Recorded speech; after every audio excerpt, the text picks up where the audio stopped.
Welcome. This is the Abundance Universe podcast. We're coming to you live from Chiang Mai, Thailand. And I am here with Taoist coach, Ms. Gillian Reid. Welcome, Gillian, to Abundance Universe. How are you? Hi, lovely to meet you. Yes, and you've actually welcomed us into your home. This is a beautiful space that you have here in the north of Thailand, That's right. Chiang Mai. A lot of green space, beautiful bird song, blue skies, the air is clear and clean. This is an awesome place. Let's start there. What brought you to Chiang Mai, and how are you enjoying your time and space here in Chiang Mai? So, I came here many years ago, many years ago, as a tourist, because I love the north of Thailand. I love the mountains, the countryside. There's so much space and openness, and I prefer the less touristy places. And then after many years, I came back because I wanted to go to Tower Garden. Um, it's a place very close to here where my master teaches, Master Mantak Chia. And that I became one of his students and I started to study. So I wanted to come here and experience it and get some good training. That's excellent. Well, this is certainly a wonderful place. I also studied with Master Montauk Chia, love his teachings, love Tao Garden. And I think a lot of people who are watching would love if we could kind of introduce the Tao from your perspective. So it leads me to my next question. What is the Tao as you see it? As I see it, I grew up as a Christian, and for many years, even though I'm the last of six children, I continued to go to church, like even when I was older in my teens. And I was really searching for something. I was searching for spirituality. I used to also do dance and play music, and the vibration, the connection, there was something about the connection that I loved.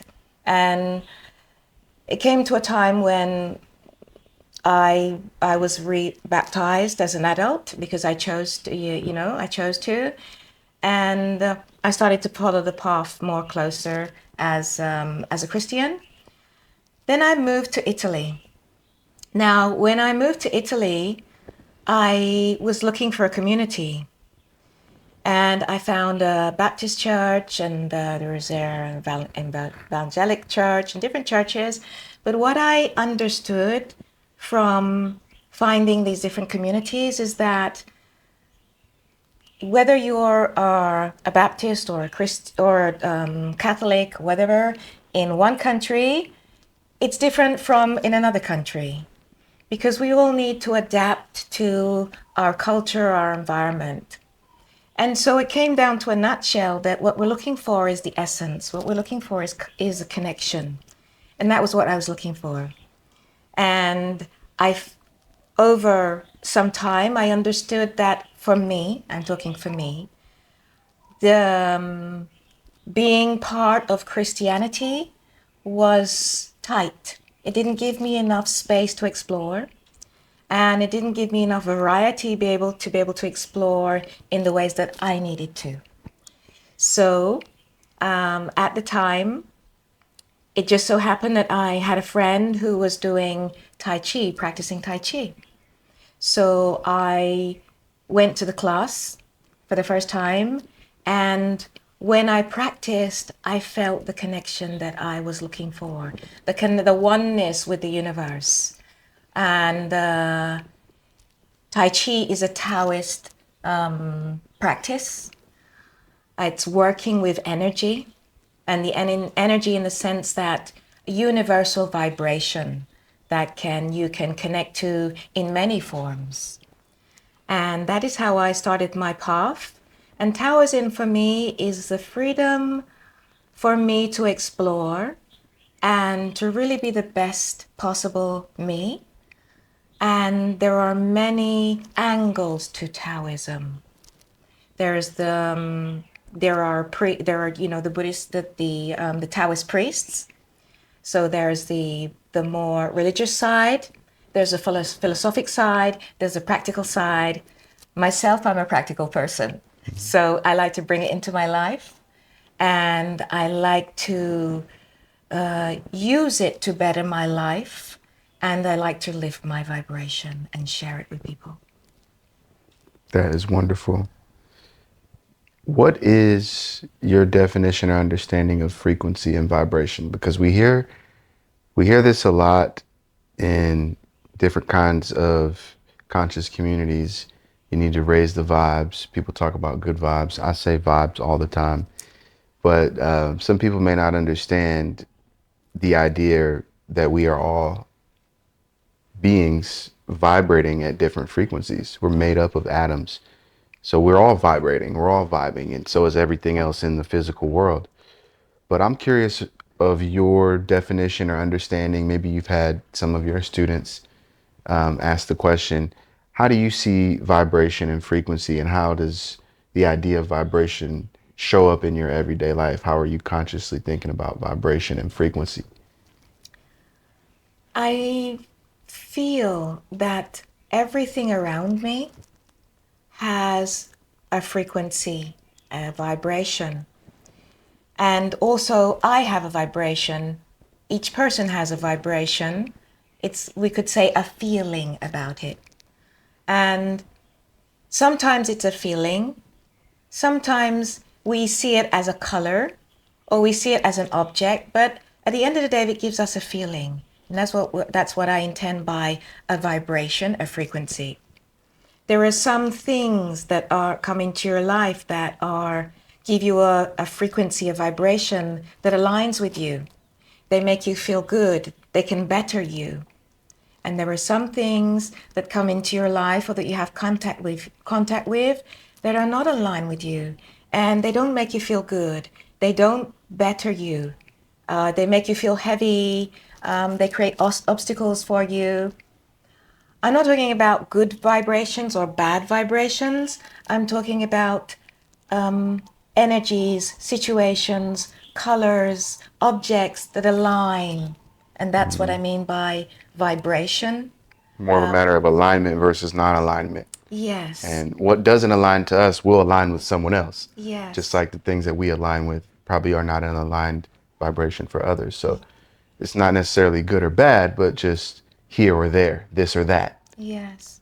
Everything is relative when we're talking about vibrations. It's like you're wearing black pants, okay? Or I'm wearing gray pants. But there could be someone sitting beside me with darker gray pants. So which one is gray? Okay? Or the light during the day. At 12 o'clock, it's light. 12 midday, it's light. But it's also light at 3 in the afternoon. So which is light? So that also if we're talking about like a frequency or a vibration, it depends on what it's relating to, whether it can be seen as positive to that situation or not.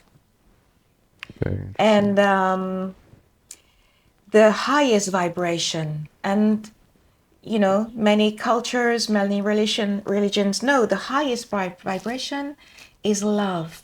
Love and gratitude. It's an uplift. When I say highest, it's the one that lifts you. It's the one that elevates you, refines you, and connects you.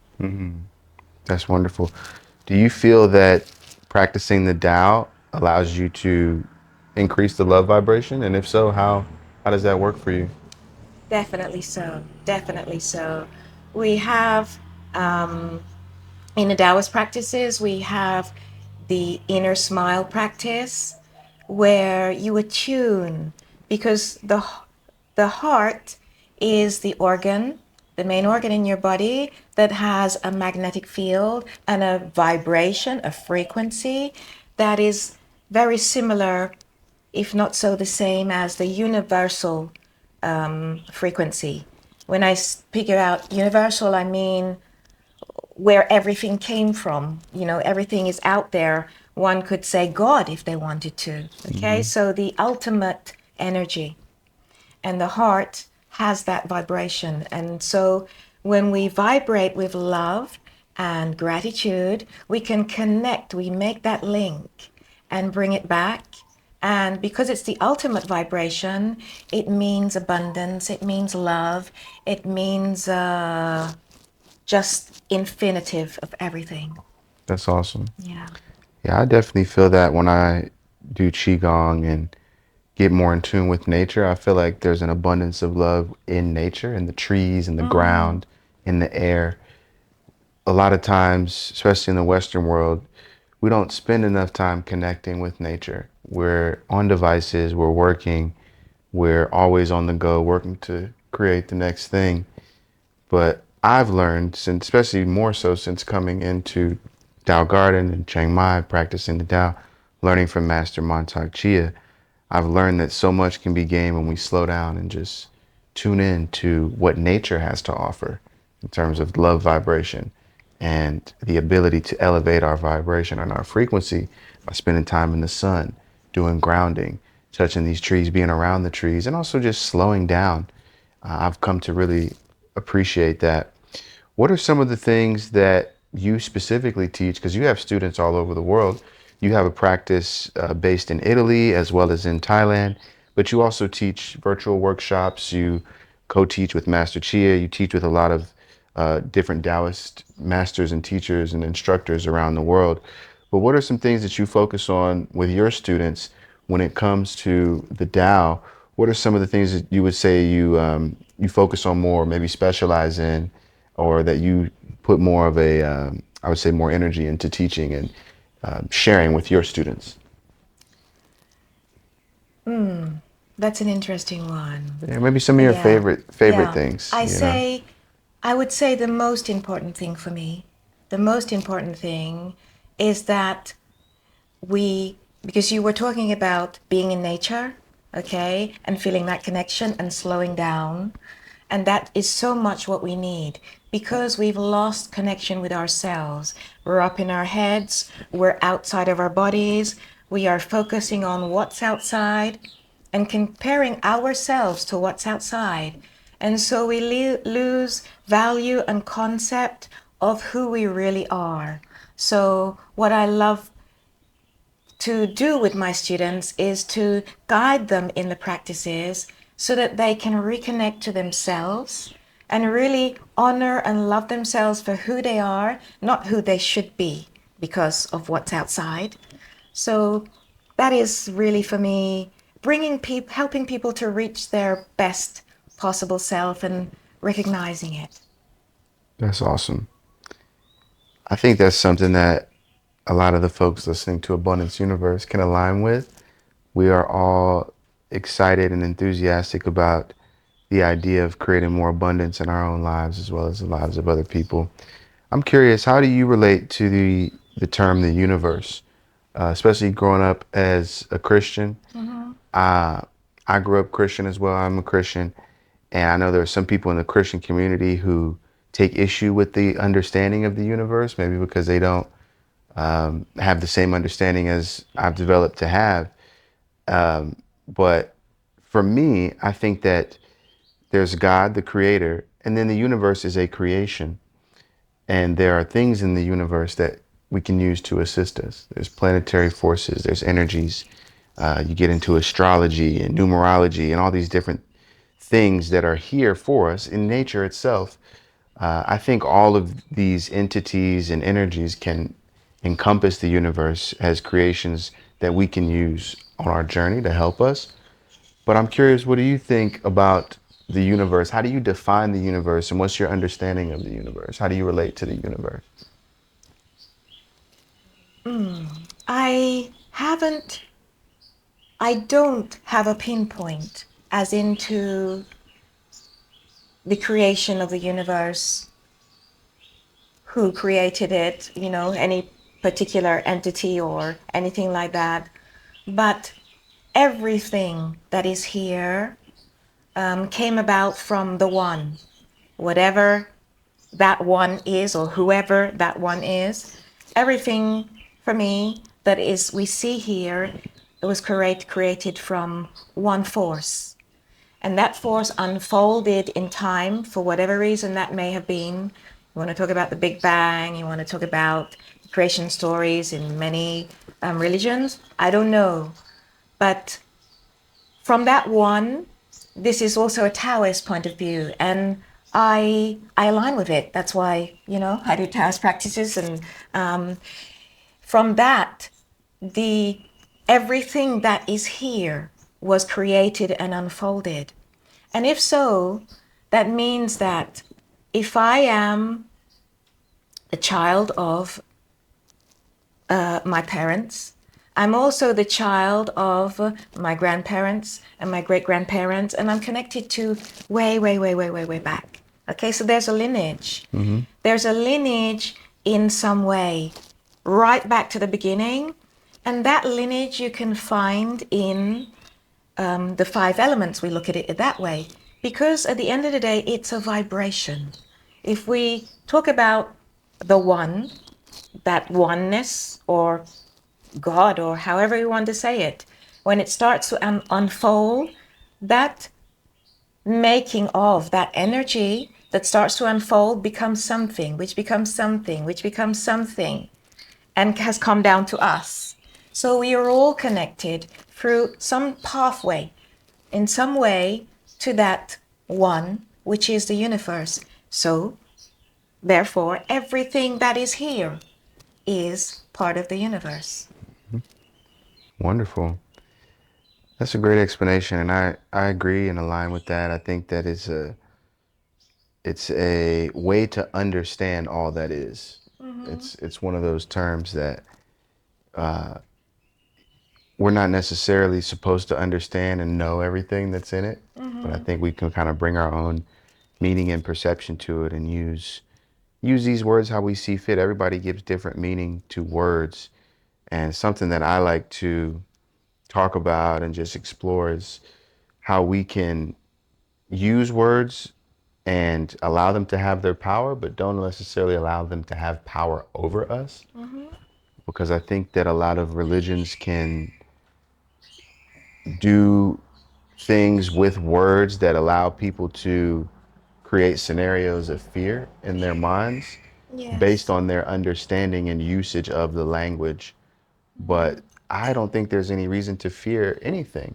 Mm-hmm. And that's kind of the main principle that I get from Christianity and in the Bible is when you have unconditional love, it's you're existing without fear. When you Mm-hmm. really love yourself, when you really love God, when you really love people, you don't have to fear anything. Mm-hmm. Now there's a having a reverence for God. So people say fear of God, but I like to use the term having a reverence and a respect for God because I don't like to have a spirit of fear in my heart whatsoever. Mm-hmm. But what do you think about this idea of fear and how language can create fear? And does the Tao talk at all about fear and how we can manage or how we should deal with fear in our lives? Mm-hmm. I I believe that fear is related to something that doesn't exist.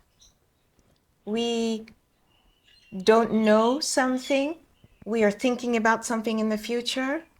We're making scenarios, and so we're afraid of an outcome, and so we're worried about it. We're afraid of it. Um, to also, yes, if you have love in your heart, it's important, but you have to have trust. Trust that you are loved and you are important to the universe. Therefore, you will be taken care of. And there's no need to fear what you don't know about. So, in the Taoist practices, we we do practices. A practice is called the six healing sounds. And the six healing sounds, let's just step back a little bit. And in Taoist practices, we, in let's say traditional Chinese medicine, which is where it came from Taoism, it's based around five major organs, and they're related. partner organs, but the five major organs are the heart, the spleen and pancreas, the lungs, the kidneys, and the liver. Now, it's believed that when we are created, when we are conceived, over the time that our body is forming, energy comes into our body, because where do things, everything is energy, yeah? How does our body create? Energy slowly comes into our body, but there is also intelligent energy. Intelligent energy is energy that can learn, that can be programmed, that can react. And these we call souls and spirits, okay? And this energy that comes down into the being when it's the fetus, when it's developing, they take up home in the five major organs. And each one of them has an expression, because everything is a vibration. We know that anger is a heavy and strong vibration. We know that depression is a very heavy and contracted vibration. And love is a light and lifting vibration. So these five major organs, these that home the five major spirits, they express themselves through emotions. So now we come to fear. Fear resides in the kidneys. So we like to find, Taoism is all about balance. Okay? There's no way that we say we don't want any fear, we don't want any negative emotions, but we also don't want euphoria. Yeah? We also don't want people giving and giving and giving until they have nothing, or people over loving until they're drained. We want balance. Okay? So fear, when we work on creating balance, we do the six healing sounds and we connect with love and gratitude to our kidneys. We just rub our hands like this and make them nice and warm. We place them on our kidneys and we smile. We smile and look inside. Because when you smile at someone, you connect. When you look at someone, you connect. Okay? So you connect to your kidneys, and then you're aware that this is the area where fear can be held on to and expressed. And so you do the kidney sound, which is a vibration. It's a sound that vibrates your kidneys and helps them to relax and come to a good balance. And the kidney sound is choo. Yes. It's like choo choo, Yeah. but much more relaxed. Yeah, and you release any negative energy, any cold, heavy energy to Mother Earth. And making that sound actually helps you remove fear from where it's stored in your kidneys. That's right. Wow. Yeah. That's very interesting. So when you first found out about this Taoism, what was your take on this whole idea that emotions are in the organs? Coming from a Christian background, how did you first receive that, and what is now your understanding of our emotions and our organs? I tell you a funny thing that it didn't surprise me at all, because when I was a child, I was a little bit odd. And so around the age of 7, I said to me, why are you so well behaved? Because I was a good child. Yeah? Why are you so well behaved? But coming from a Jamaican background, is it because you know you get a whooping if you misbehave? Or is it because you're actually good? And I thought, I'm going to try this out. So for about a month, I was a demon. And my mom was up to school nearly every day What were because you doing? I was fighting, I was cussing, I was making the teacher cry. Oh, I wow. was up to mischief. And then after about a month, I'm like, no, that's not me. I don't like that. That's not me. There's a little social experiment for you. So I went back to being myself. But and I understood that because I could feel it. I could understood that when I was angry, when I was very emotional, or even when I was just overexcited, because kids can get overexcited, that a lot of energy, I lost a lot of energy, and I was tired at the end of the day, which meant maybe I didn't have enough energy to play or to do something I wanted to do. Or maybe I didn't have enough energy to finish my homework. So I started to balance my expression, the expression of myself, trying to stay in the middle. And that's something I did as a child. So when it came to understanding about the practices, yeah, of course. Yeah, it makes sense to me. You had done your social experiments and Yes. tested it out. And you notice you didn't like the way it felt when you were doing too much, we call bad activities. Yeah, So yeah, you decided I want to pull that back, and it's actually feeling better to do things that make me feel good and make other people feel good. yeah. Because it was really, I was asking myself, who are you really? You know, is it because of what's going on outside while you behave as you do, or are you really like that? Hmm. And so after that experiment, I was like, you're really like that, and I like to follow who I really am. Hmm.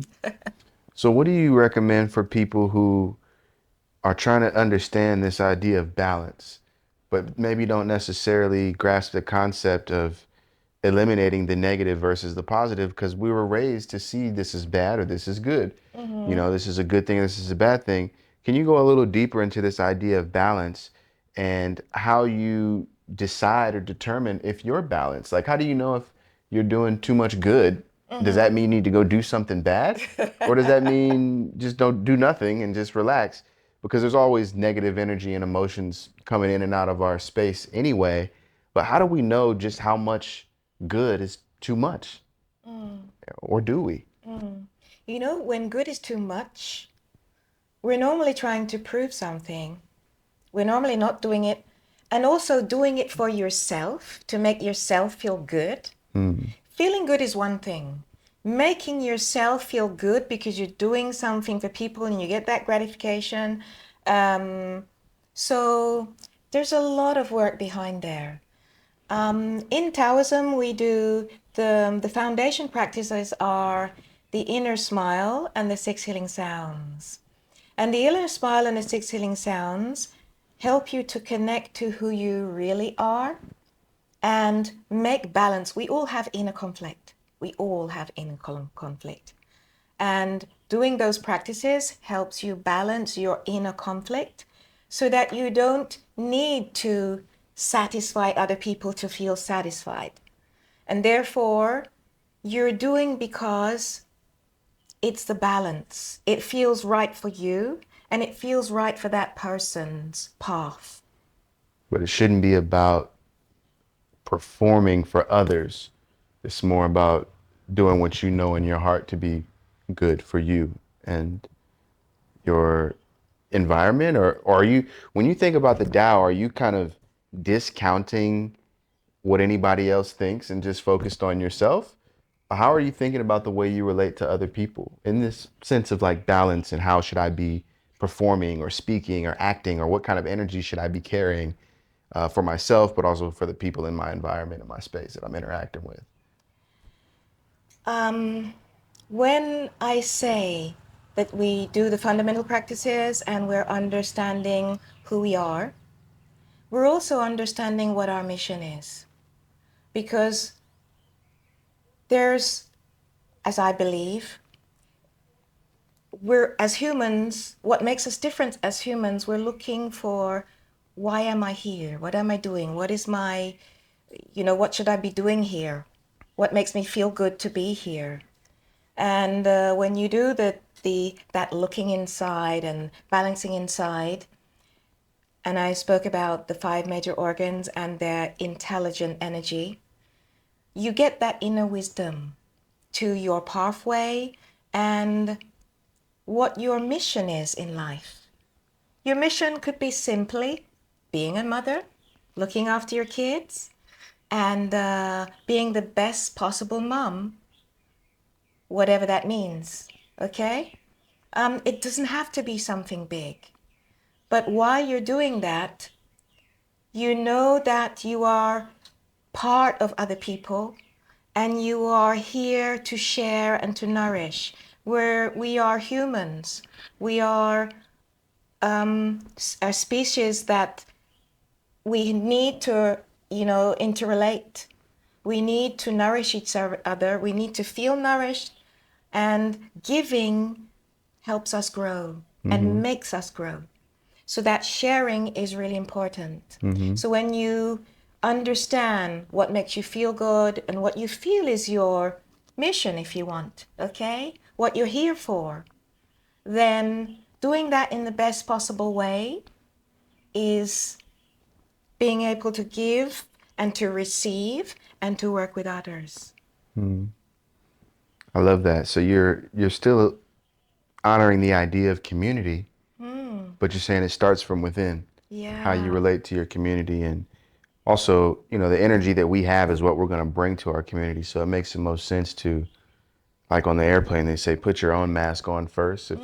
If the plane's going down, you got to put the mask on yourself first before you try to give somebody else oxygen.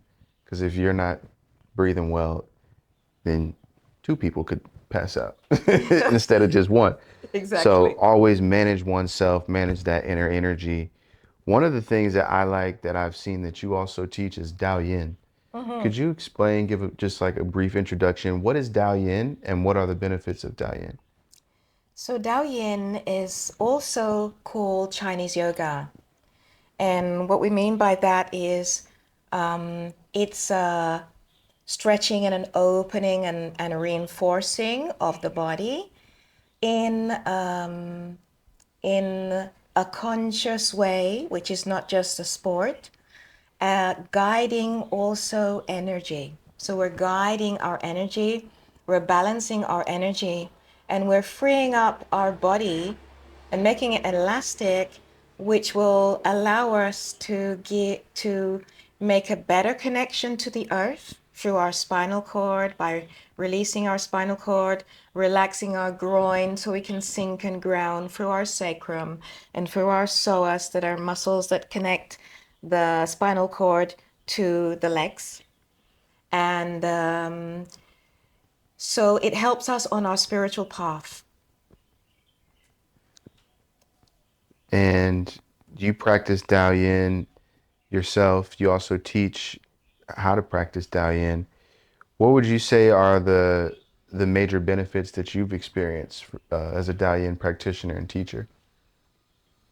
Hmm. We It's important to understand that flexibility in the body is also flexibility in the mind. Mm-hmm. Okay? So to follow my path, I mean, there is no, there's nothing written, there's nothing traced out for me. But I like to connect to the feeling, as I said before, the true me, and being able to give and to share and to be giving from, who I am. So the flexibility of the mind is really important, Mm-hmm. okay? Because you always come up against emotions, up against situations, against obstacles, and you have to allow the energy to flow without crunching and cringing and thinking, no, I don't want to go that way. I'm afraid to go that way. You have to let it flow. So the mind has to be flexible because we don't always understand or know, why did I meet this person? Why is this happening to me? I trust in the way. I trust that it will take me in the right direction. Even if I don't understand, that takes flexibility. Mm-hmm. And flexibility in the body helps me to stay connected to the heaven and the earth. So this flow, because as man, we are bridges between heaven and earth. That's why we stand upright. Mm. Okay? So for energy to keep flowing, okay, for energy to keep flowing, my body needs to be soft and open. My spine needs to be open. And That's what I feel when I do Dao Yin. It helps me to stay open. It helps me to stay connected. And I feel good when my body is relaxed. Well, this is good. I'm really excited that you decided to teach this information and share it, because I feel like if we're not allowing the information to be shared, it could be lost. But when we're using our energy and our vessel to kind of put our own twist on it, but also put it out into the world and educate people, it strengthens the impact not on us, but in the collective. And that's one of the reasons I love to share information on the podcast and interview people like yourself, is because now there's a whole new audience of folks who can take an interest in this information and heal themselves, make themselves feel better, deal with the emotional baggage that we all carry, but a lot of times don't know exactly how to deal with it, Yes. you know? Yes. What are some of the things that you think are the most kind of profound emotional experiences that some of your students have had, whether that's learning how to cleanse an emotion, learning how to deal with trauma? What are some things that you've seen specifically when it comes to like dealing with our emotions that you think are really profound, that the Tao or Qigong or a combination of practices kind of has allowed you to come to? And also some, maybe some of the things that you teach to your students, specifically when it comes to like really dealing with these emotions, because we live in an emotional world, Mm-hmm. right? What are some of the kind of the most profound or useful things that you've seen from some of your students or even in your own life when it comes to balancing our emotions and just really feeling good about things and kind of overcoming some of the trauma that we've all built up over the years? Mm-hmm. How do you see that playing out in real life with these practices? Mm. It's an instant thing, I have to say, that when students, and even new students, start doing the practices, they feel straight away. The connection, they start to feel the connection to their organs, and they start to connect to the emotions and they really feel the releasing and the letting go. And then things start to process, whether they be in dreams or in relationships, because our inner world, when it starts to transform, will also reflect the outer world. So they find a difference in relationships between with their family or with the people that they then choose to align with. And often happens that certain people just fall away, because they're not aligned with them anymore.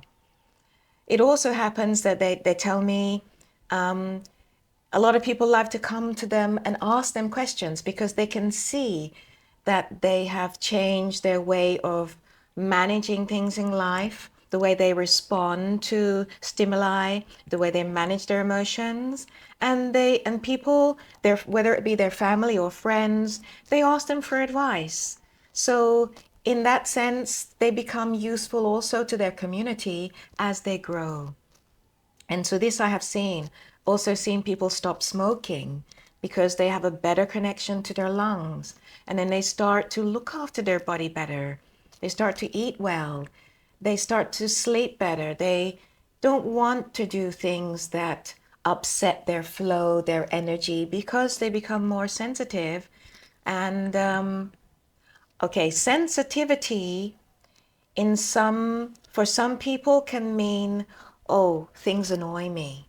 Okay, they annoy me more because I feel them more. But with these practices, you feel more, but at the same time you're also creating an energy field that is protecting you because you have good energy that's aligned, your emotions are aligned. So your your your energy field, your vibration connects. We say like attracts like. Okay? So for that reason, certain people, certain situations fall away and others will come in. So they find a change in their life with the things they choose to do, for themselves, to other people, with other people. So there are gradually many changes in their lifestyle, in their health, because they're changing a lot of things and detoxing. So a lot of detoxing going on. So there are many things that happen there. Yeah. When it comes to detoxing, what kind of recommendations do you have for people to detox the body, both emotionally as well as a physical detox? Do you have like a quick kind of protocol or any advice, anything that you've seen work well when people are, they know they need to detox their bodies? What do you think works best or anything that you've seen work well? Detoxing, we have to remember that a detox is the blood is moving through the body and it is taking out the toxins. So we have the blue blood that is taking out the toxins, collecting them and taking them out, or CO2 that's collecting and taking out. And if we don't have a good blood flow, then it won't be able to pick up or move the toxins through the body. And if we don't have enough fluids in our body, it won't be able to flow properly. So we want movement, number one. We want movement, and we need to drink. We need to increase the blood flow. So any kind of physical activity, okay? And in particular, the abdominal area that holds many organs. We have the digestive organs here, yeah? And we have the absorption organs here. So digestive organs, for in traditional Chinese medicine, we're talking about the liver and the spleen, and then we have the stomach, and then we go down around the navel, and we have the small intestine for absorbing the nutrients. And underneath, we have and also around, obviously, the large intestine, but we have the elimination organs. So the large intestine and the bladder. Now, these are a lot of organs, and they're holding a lot of fluids and a lot of stuff.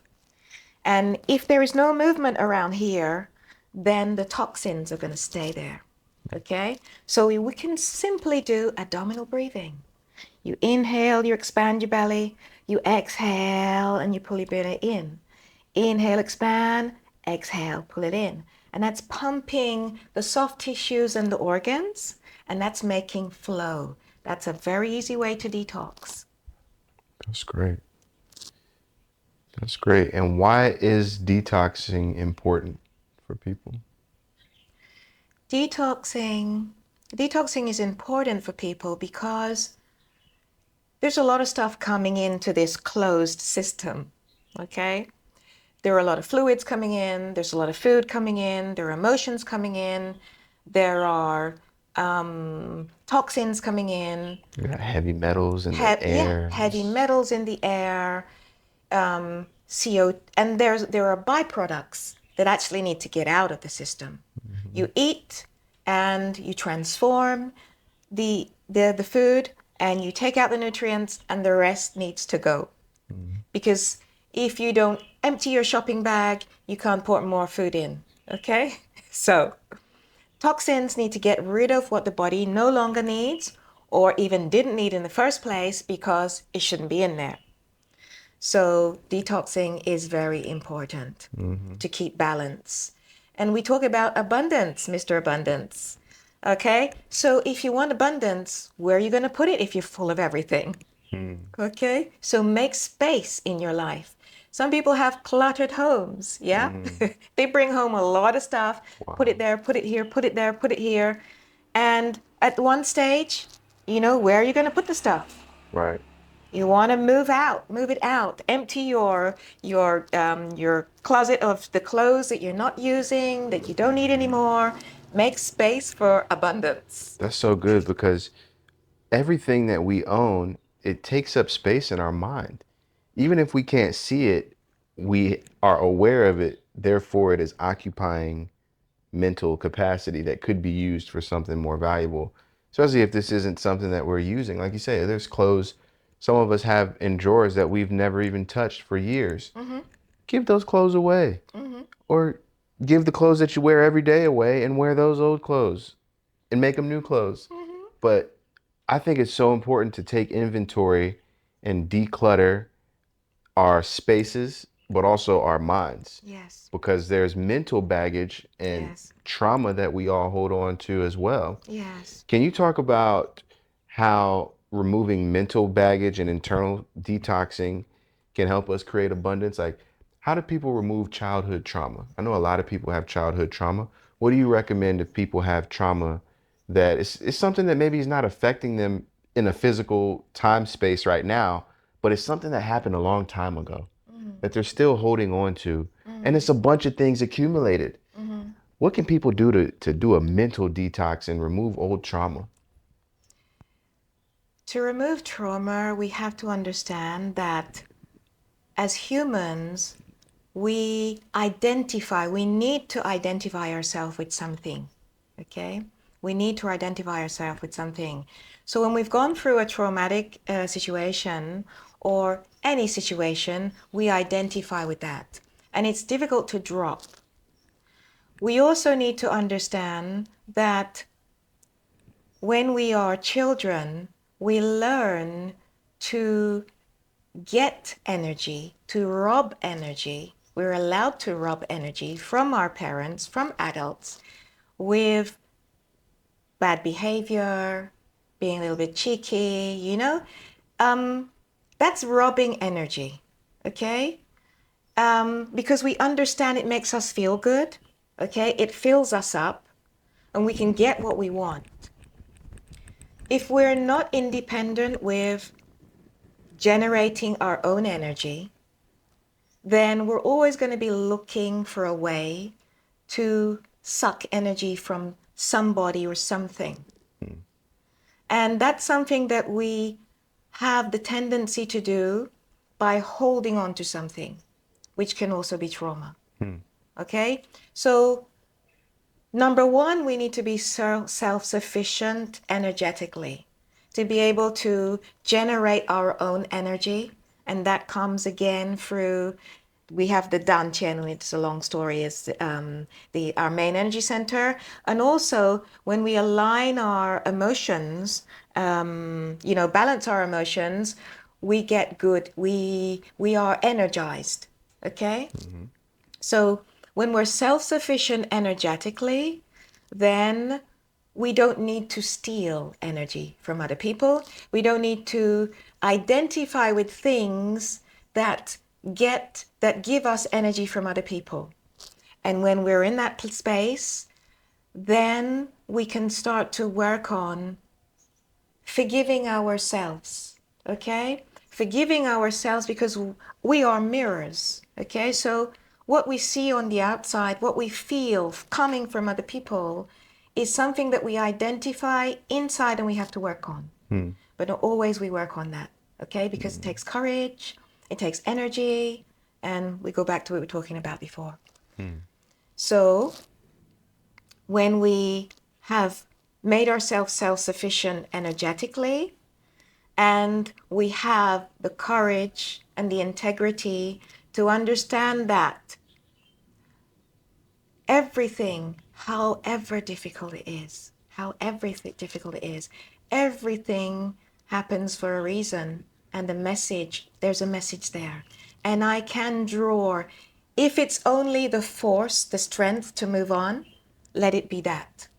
Okay? So when you found your reason for, your meaning for something that it can feed you in some way, you can say thank you. Okay, I let it go. I don't need it because I need to move on. And I am worthy of the opportunity, the possibility to move on. That's great.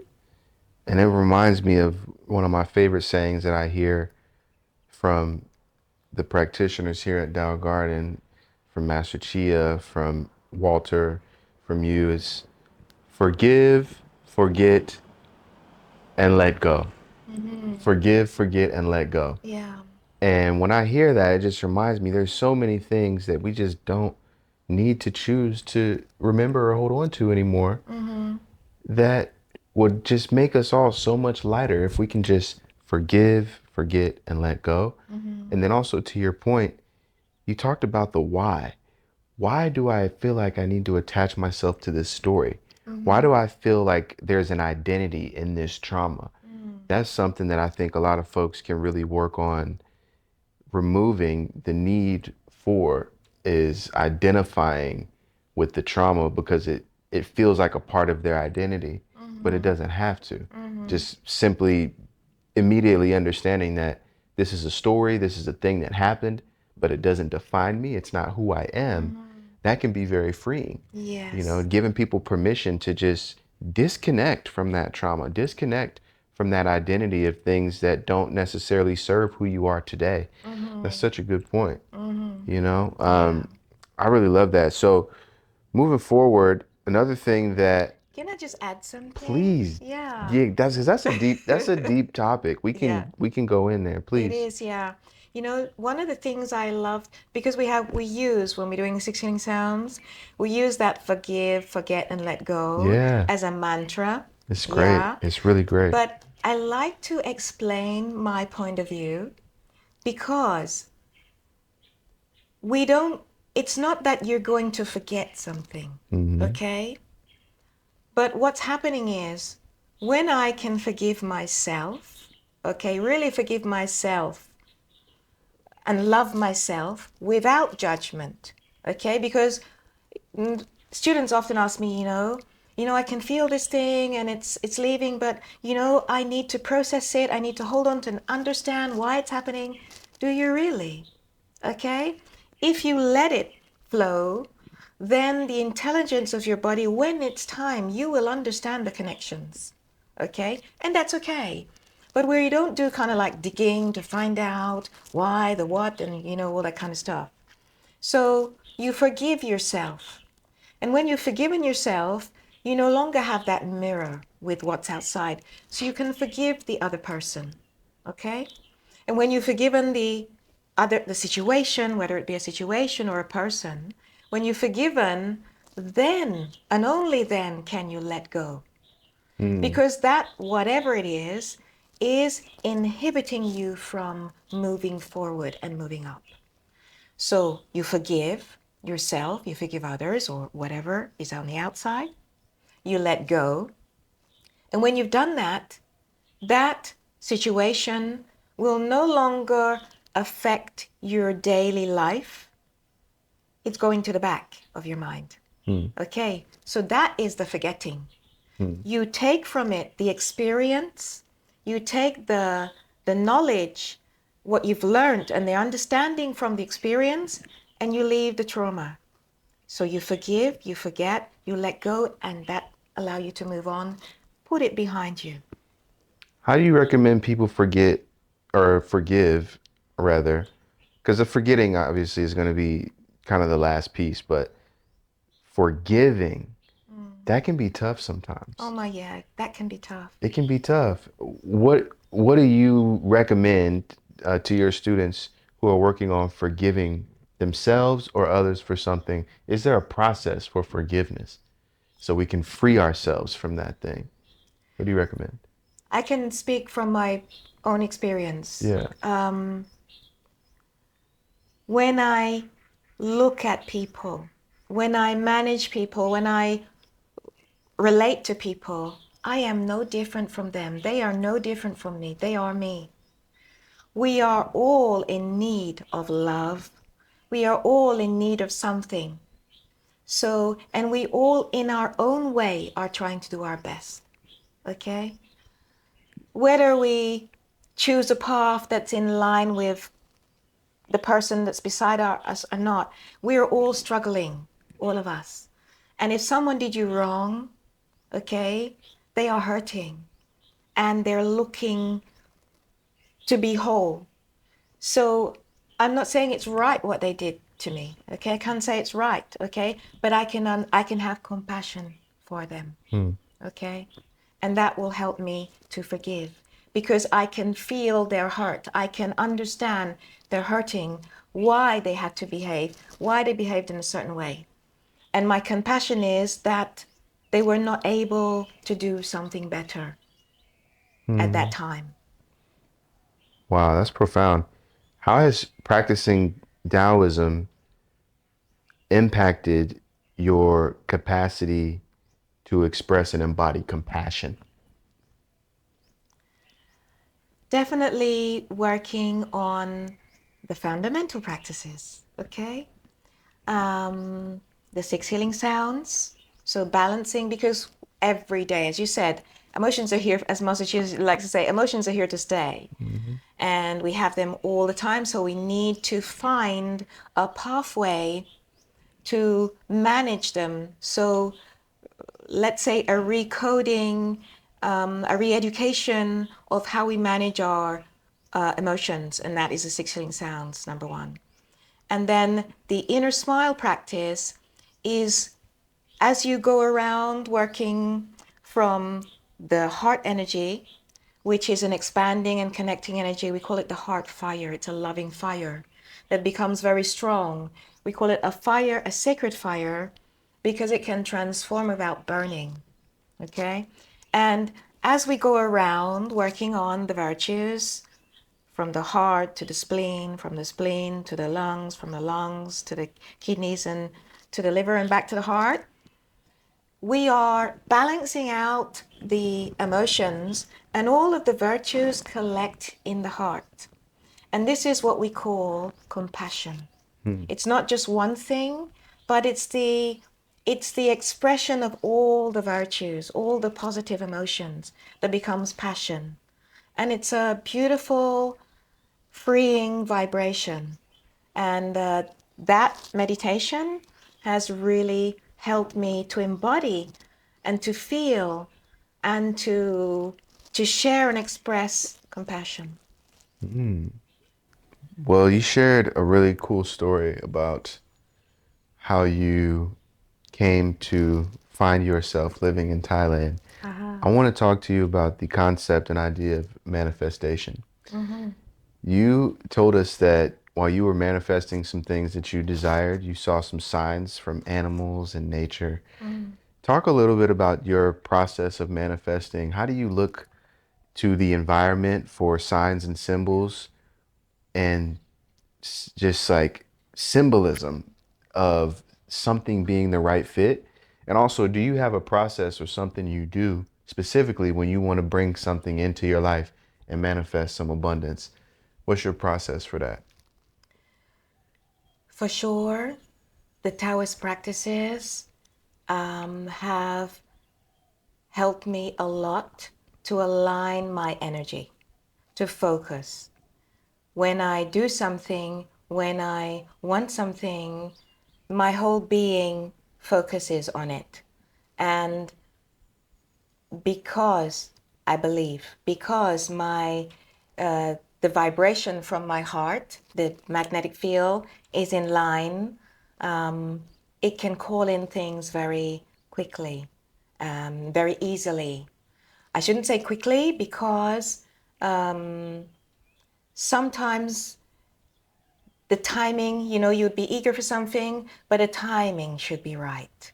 Okay, the timing should be right. So I trust in that. I trust in that process that I'm calling it and it's coming. How do you think about the timing when you want something? Obviously, a lot of times we want stuff to happen now. Mm-hmm. Now is a great time to do any kind of manifestation here.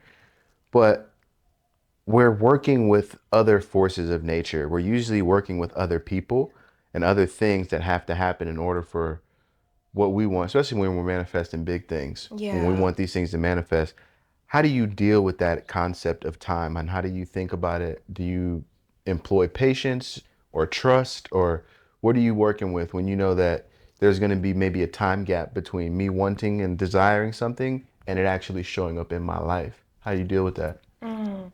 Definitely faith, trust. Okay, and there you go back to being brought up as a Christian. So, you know, um, definitely trusting. And one of the key aspects is that I am not the only person here. I am not the only person wanting something, desiring something, calling in something. Every the souls that are working on something have to take time to bring themselves to the right vibration and they will meet. So I continue to work on myself knowing that I'm going in this direction. And I trust that the people that I need to meet, the situations that I need to meet, will come forth because they're working as well. That's good. So you're understanding that there has to be some cooperation. It seems like, we're not just manifesting from a one-sided perspective, like I'm the only person on earth that has a desire. So all Yeah. the forces work for me. Oh, there's other things happening. There's other people manifesting other things. There's so many different desires and requirements in the world. So you're thinking about it from a cooperative standpoint, it seems like, as Mm-hmm. well, which is great. Yeah. Something that I do too when I really am focused on bringing something forth, making a plan or manifesting anything is writing. I Mm-hmm. love to write. Uh, Could you explain or talk about the role that writing or journaling plays in your life and your process of manifestation or planning out your future? I have to say that writing doesn't really, I don't really write my manifestations. Um, that's not something that I really do, but I make sure that my energy, the the people that I meet with, the vibrate it we talk coming back to vibration, right? So if I desire something, if I desire love, I want to be in a loving situation. I want to be around people that are loving. I want to be uh, collaborating, liaising with, spending time with people who have the vibration that I want to reach. If for example, if I wanted to become a millionaire, I wouldn't be hanging out with people who are finding it hard to get by, right? Right. So I am more of a practical, physical way of doing things. Mm-hmm. When the only kind of writing I do regarding this is like I have a calendar. So on my phone, it's also to help me manage my day and stuff. And when I have to do something, I put it there. Okay. When I want to do something, I put it there and I tick it off when it's done. I'm getting there. I'm getting there step by step and make myself a list. Do you find it valuable to set goals? You have a calendar to be organized. That's right. Yes. That's important for Yeah, you. being organized is very important for me. I'm a person that needs structure. I'm very flexible with using the structure and picking and choosing, but I need structure. And I can also, juggle five balls at the same time. But it's useful when you're setting your goal, your intention, to see that you're making step by step. So you're ticking off, done this, ticking off, done that. That's coming in. Okay? Mm-hmm. That's good. Yeah. That's great. I love to use a checklist as Yep. well. It feels Yeah. really good Mm-hmm. to know that you have something on your list and then to Mm-hmm. check it off when it's done. Mm-hmm. It's a great feeling of Yeah. satisfaction. Yeah. Yeah. Vibes. So I want to talk too about some of the practices that you offer because we talked about you having a retreat experience that you're hosting in Mm-hmm. 2026. Yeah. So let's kind of walk through your retreat experience. From what I understand, it's going to be a very abundant experience. You're going to have workshops and teaching, but also people are going to get to kind of tour some really beautiful areas on the Venetian countryside near Mm-hmm. the ocean because you're hosting this next upcoming retreat in Italy, That's right. in Venice. Yes. So can you talk to us about your retreat?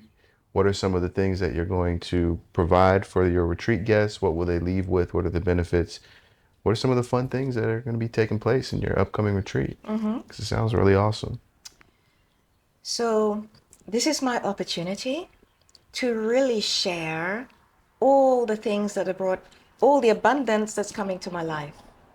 So this retreat, I have to say that we spoke about my teaching and what students get. But what do I get?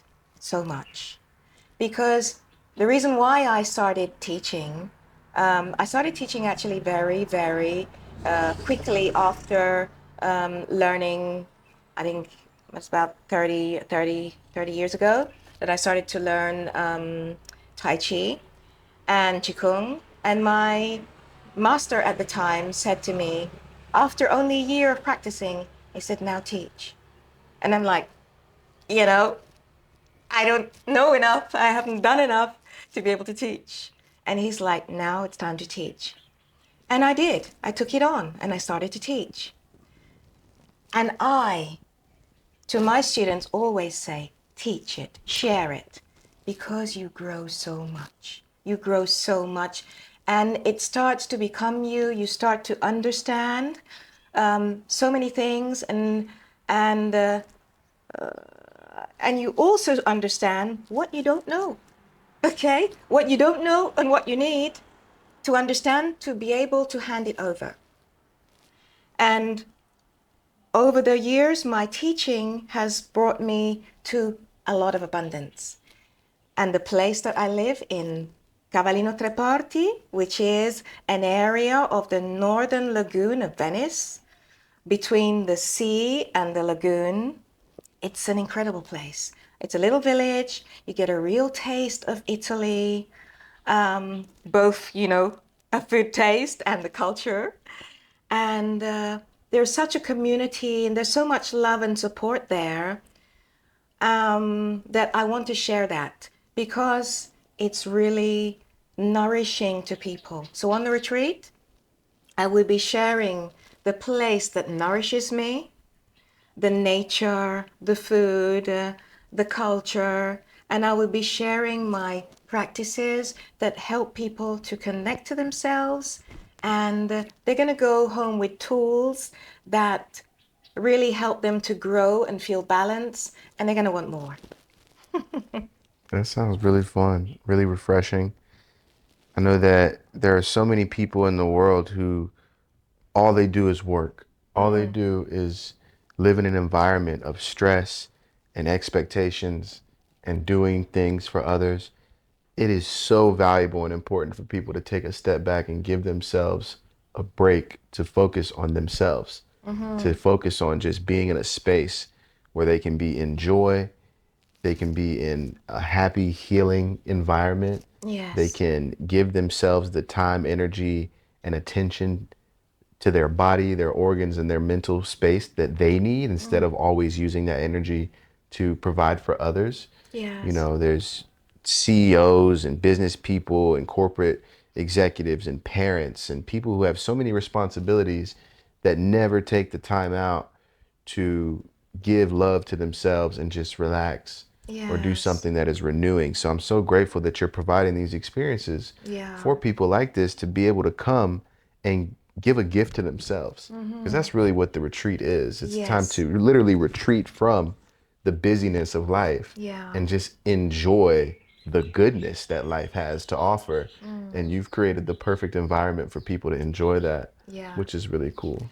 I tell you that one of the reasons why people don't stop and slow down or stop and go into themselves and retreat into themselves is because it can be scary.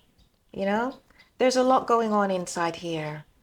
So if you have a guide, you've got a coach, you've got someone who's holding the space for you Hmm. and giving you the tools to connect to yourself and come back to yourself, okay? Because we get lost out there in the big rhythm of life. Hmm. So if you have a coach that can guide you and support you, I'll be also doing hands-on Chin Tsang massage that helps to really detox the body. And so we'll have lots of different experiences. If you have a coach, a guide, it's much easier and you can really just let go. Let Hmm. go. Yeah, gotta be able to let go. Now, who would you say this retreat is for? If you had to describe or explain, exactly who this retreat, the next one that you have. You do a lot of retreats every year, but for this upcoming series of retreats in Venice, who are some of your ideal people that you could see having the most benefit and enjoying themselves on this retreat? Like, who is it for? Just describe a persona, maybe, Yeah. or the type of people that need this So experience. this type of retreat is an exclusive retreat because of the connection and the moving around and showing them and the hands-on work that we'll be doing. So it'll be a small number of people, and the first retreat will be exclusive to women. because I've been working a lot with women and I want to leave that space for them. And then I'll move into mixed retreats. So the type of people that is exactly as you said, you know, your CO, your person that is highly strung because they work a lot, they earn a lot of money, but they've lost the meaning of life and the quality of life.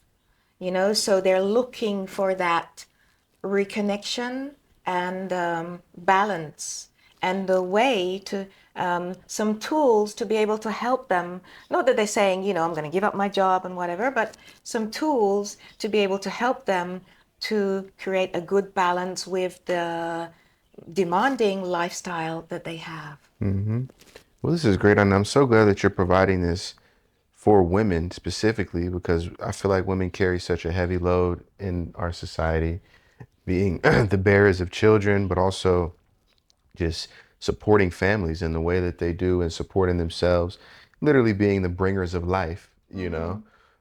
What would you say are some of the main reasons that you wanted to focus on women for this next retreat? Is there any specific reason, or do you feel like women specifically can gain anything from this retreat that you're hosting, this women's retreat? This women's retreat will also include some. I do women's groups, Hmm. and I also work with sexual alchemy, sexual energy. So reconnecting to your sexual energy and your vitality, which often gets a bit washed out when women are overstrung and also parents, you know, managing children and so on. And that is sexual energy is an enormous source of vitality. You know, physical vitality, energy, creativity. Sexual energy is used is is what we need to create life. It's a creative energy. So if you're not having children, you can use that energy to nourish yourself, okay, and also nourish your world of work, whatever it is you do, using your creativity. And when women feel love themselves and connect to themselves, they can access their sexuality much better. And we will be doing some practices for balancing hormones and connecting to your sexual energy, which is a really, really important source of energy. And it's abundant, Hmm. way abundant. Men can do that more easily than women can, even if they're under pressure. Women are, they need to be in a safe space, in a quiet space, they're not as easily activated as men are. And so I'd like to share this with women to uplift them. That's wonderful. Want to make sure I remind everybody to go to Gillian Reid Tao, Tao, her website, GillianReidTao.com, and also tag her socials. Sign up for this retreat. If you know a woman in your life that needs a wonderful retreat experience, some wellness, some healing, some love, direct them to Jillian's retreat page. Go sign up and book this retreat experience in Venice, Italy. It is going to be one of a kind. I'm ready for the men's retreat that you're going to host because I want to come to Venice and get some of this information, knowledge, and healing too. I'm very excited, but I'm so excited for the women that you're going to be hosting because you have so much knowledge and wisdom and things that can help them, but also being in this beautiful space. And then another thing you mentioned that's going to be really cool is the Chine Sung. We didn't Mm-hmm. really dive deep into that, but could you real quickly just define what is Chine Sung abdominal massage and what are the benefits of Chine Sung? Because you're a Chine Sung practitioner as That's well. right, yeah. So could you just give us a little kind of introduction into what is Chine Sung Mm-hmm. and how does it benefit the people that you practice it on?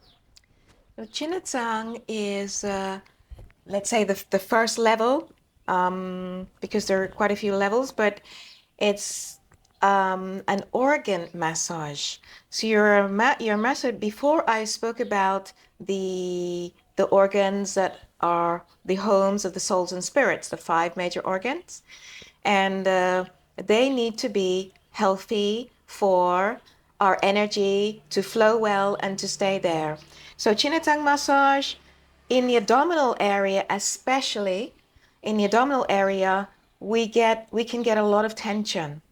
The soft tissue or the fascia, which is like a network of tissues and layers, which creates our body and our organs, can get overheated or cold or tense due to emotional imbalance, due to also unhealthy eating styles. You know, too much grease can make the fascia stick together, too much sugar can make the fascia stick together. And this fascia doesn't flow and slide as it's supposed to. So what happens? It constricts the movement of the organs, and it doesn't allow a good blood flow and a good function of the organs. So then we start to come into a lot of health issues. And we also start to come into emotional problems because the organ is constricted. So Chinitang is basically a series of gentle but deep massaging into the organs, releasing the fascia, the knots that are created when the soft tissue gets locked together.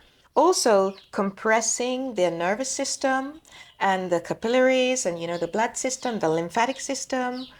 So it's a deep massage in the five major organs, releasing the pelvic floor, releasing the diaphragm, helping people to breathe better. So it's a very deep massage, but it's not normally, it's not painful, it's not invasive, because the practitioner will work to the pace, how a person can take it. How stretchy is the tissue? Can I take it just to the point where I can get a little bit more movement, a little bit more breath inside without, you know, making them, we don't want them to tense up. So it's very relaxing, and people, when they get up after it, they can feel they can feel their body and they feel whole, they feel grounded. It's empowering. It's really awesome. What are some of the most notable results you've seen someone have after a Chine Song massage session with you? Anything notable in terms of like an emotional release or just any kind of energy or any remarks or testimonials that people have given you? What are Mm-hmm. some of the more kind of remarkable findings that you've seen happen from this really deep abdominal work? Mm-hmm. I have to say that while I'm doing the massage, I also use the sounds, the six healing sounds, and I encourage the person that I'm massaging to use the sounds. So that helps to release the emotions because they feel them coming up. And they can feel the anger coming on, or they can feel the fear coming on. There's emotions that are arising. So during the massage, I'm helping them to release them and to manage them. And I'll also teach them how to continue to do to use the sounds and how to continue to massage, because it's instant. It's instant while they're there on the massage bed and we're working together. They can feel the emotions coming up, and they can also feel, they're aware, they start to be aware where the tension is in their body, and start to make connections between situations, between emotions, and even kind of things that they eat or things that they do.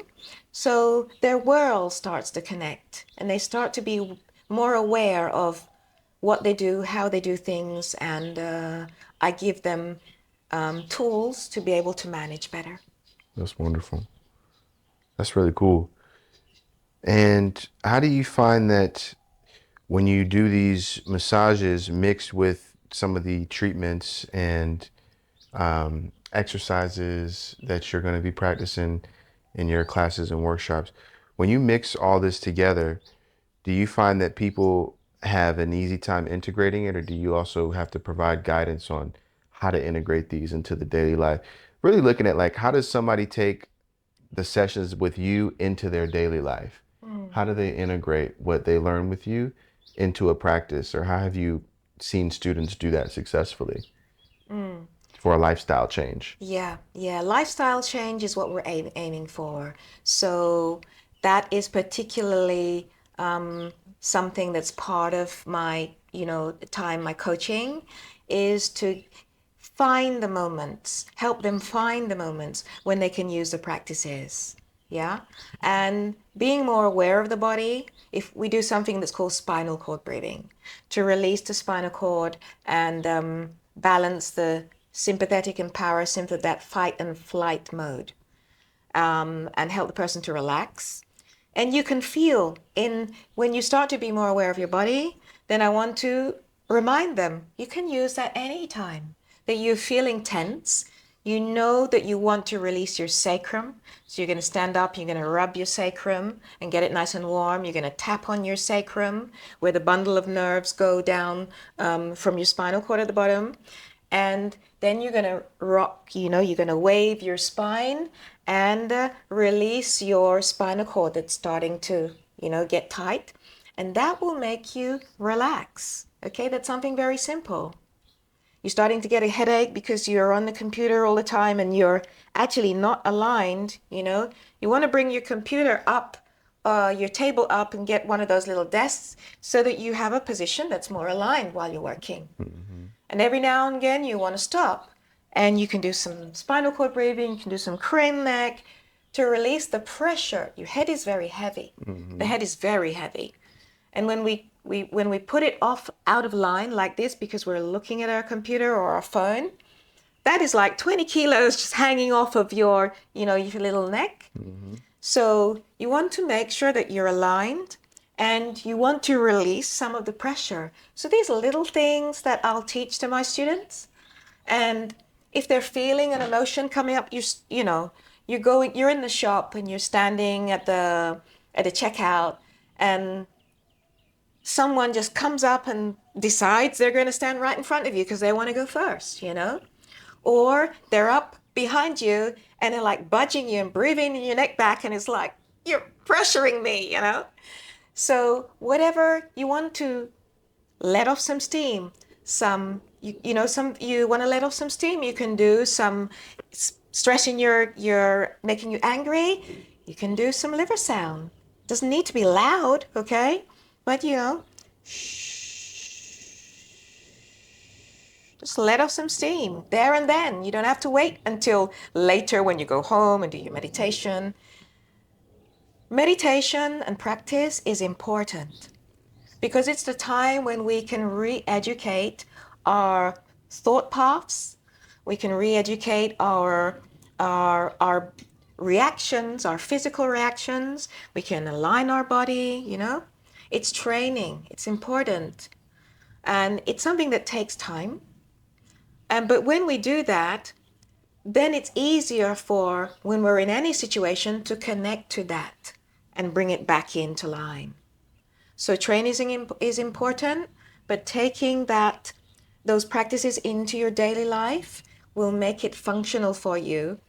And then as you go and the practices become you'll get away with practicing less. Okay? Because you're actually practicing piece by piece during a day. Mm-hmm. That's wonderful. Well, you have so many different pieces of information and knowledge that can be integrated to really help somebody level up their life. Could you summarize some of your offerings? Because I know you teach a lot of courses, both online and in person.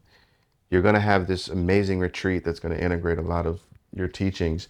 What are some of the courses that people can access from you in the coming year? As we're getting ready to go into 2026, it's the end of 2025. Mm-hmm. And I know that you have a lot of offerings. In addition to this amazing retreat experience, you also offer some online classes, right? That people Yes, I can attend. do. Could you just summarize some of the things that you teach, just so people can get a full idea of all the different offerings that you have and the Mm-hmm. different ways that you can improve and empower their life with the knowledge that you share? Yeah. I have been doing quite a lot of online courses. over the past years. I'm still like many people, Mm-hmm. after the big C. Mm-hmm. I have to confess that I'm moving away from many online classes and more into workshops, in-person workshops, Live people, workshops. live workshops. Yeah, people need the contact, they need the face-to-face transmission, and they need the experience. Online workshops are they're very good, and you can gather people from around the world because I move around the world, and so that's one of the reasons why I like to do them. Give people the opportunity to do it at a more economical price. So I still have to plan my online workshops for next year, but my in-person workshops, apart from the amazing experience that I'm going to give at Cavallino Treporti with the retreat, I'm doing a Chinitsang workshop. The Chinitsang workshop, I believe that's already on my works website, and I think that is in June or May. I mean, it's difficult to remember all the dates, but check out the website. So I am a practitioner, but I'm not a teacher. So I have invited someone, a specialist, to teach that. And so I will be there, and we'll be facilitating and teaching together. And that is for training to the Chinezang 1, level 1. And so that is one. And then who is that for? That's for anyone who wants to know more about abdominal massage. That's for anyone who wants to go deeper into working with energy. That could be doctors, it could be practitioners of any type of energy work. And it can simply be someone who just wants to try, okay, and experience it. Then we have also Chinatang 3, level 3, which is Toksan. Because when I started to do Chinatang, I I thought, why would I really want to touch people and work on? Not everyone wants to touch people, okay? But I knew it was something people actually started to come to me and say, hey, you do massage, don't you? And I'm like, no, I don't do massage. And hey, look at this, I've got this, tension here. I don't do massage. And people just kept coming, and I thought maybe I should be doing massage. So I said, how can I get into this? I started with Toxan. They are wooden tools that generate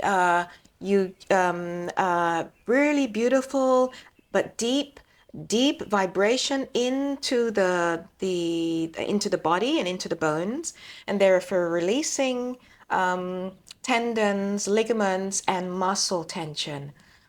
So therefore, freeing up as we talked about the nervous system and the blood system being compressed, and it's a really beautiful practice. So I started with that, and after that, I really enjoyed it, and I really liked working with people because you do a little bit of abdominal massage to start the toxin, and then I started working with people, and I just love it. I just love it. So yeah, Chinetang 1, abdominal massage, Toxen, which is Chinetang 3. And you don't have to have done number 1 to do number 3. Okay, so it's really open. Those are my main workshops that are coming up next year, in addition to the exclusive workshop, which will be for women. I also have a basic level of retreat that is for anyone who wants to experience working with energy, getting to know themselves, experience these practices, and all the things I've been talking about. So it's open to anyone. And here we have more space for people. So that's a basic alchemy course. and that will be going on in the same beautiful place in Venice. And you can also explore the area, get on your bikes and explore the area. It's right by the beach, so you can go to the sea as well. And we do practice in the morning on the beach, and it's a beautiful experience. That sounds like a dream come true, like magical. So fun. I'm so excited for the retreat. Mm. Can't wait to see the pics and I can't wait to experience it myself. So, something I always ask people when they come on the podcast is about this concept of abundance. Mm. How do you define abundance in your own life? Abundance is everything is a blessing. Every single thing is a blessing. And the more you can see the blessings in life, the more comes towards you. And this is abundance. It's never ending. If you can see the blessings and you are grateful, then opportunities come forward, people come forward. You can say, maybe people talk about abundance and they think about financially, money. But abundance can be an opportunity. Somebody's giving you something. I could never pay for that, but it's an opportunity. Okay? And that is abundant. And with that, more opportunities come, and even financial opportunities come. Mm-hmm. That is abundance. Abundance comes through love, gratitude, and understanding that it's all there. And you are a child of the cosmos, and it's there for you. You deserve it. So just open your arms and take it and say thank you. Abundance alert. That's an abundance alert. Wonderful. Well, we got birds pulling up on the balcony coming to say hello for the Yep, abundance. yep. Always a good sign, as Uh-huh. we learn from your stories. Pay attention to the animals, because you mentioned how the animals like to show up when you're manifesting or in a Yeah. state of abundance. You see birds start to come around and different things, Yes, right? yes, yes, I think yes. that's so interesting. And we got to pay attention to those little signs and synchronicities in our lives, Yes, always be definitely so. aware. One of the things that I teach also, that I emphasize when I teach, we are programmed to look for what's wrong. Okay, we are programmed to look for what is wrong in our life and then fix it. Okay, so why not look for what's right in life and because we in Taoism we say, where the mind goes, the energy goes. And when your energy goes, you create your reality. Yeah, you create your whatever it is, you focus on it and you send your good energy there. Where the mind goes, your energy goes. And where your energy goes, you create what you want. So focus on something good. Manifestation season. Awesome. Well, I would love if you could share where people can connect with you Mm-hmm. and where people can follow you, all the social channels, website. And I told y'all she got the retreat coming up. So make sure you listen up and get her information, follow her, and go ahead and book that retreat. There's only a couple spots left. So you might have to book the next retreat if you don't hurry up and go do it right now. But real But this quick, first one is for ladies, so the first one's for it's ladies. So a very special one. it's going to be so cool. Um, where can they find you? Where can they follow you? And any information you want to share.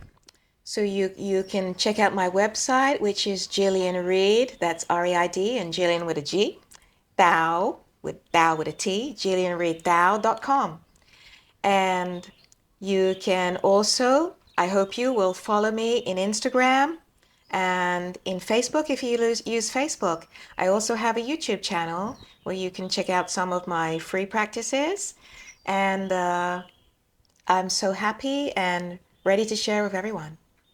Awesome. I will make sure we put all the links to all of your socials and your website in the Mm-hmm. description in the show notes. So make sure you all go ahead and check that out. It's Gillian with a G Reid. She is an amazing human, first of all, but also an amazing coach and instructor of the Tao and somebody that you definitely want to follow and learn from and stay connected to. Jillian, thank you so much for your time. This has been quite an abundant conversation. I'm feeling so blessed, and I have to confess that you guys are part of my manifestation and we align together. Okay? And so, because I called you in a couple of years ago, but we were working on ourselves. So now we've met, Here we and are. it's a blessing. Thank you. It's manifestation season. It's abundance alert. Thank you, Jillian. Make sure you follow Jillian. Make sure you practice working on yourself, master yourself, love yourself, and stay abundant. This has been Abundance Universe. See you next time. Peace and blessings abundantly.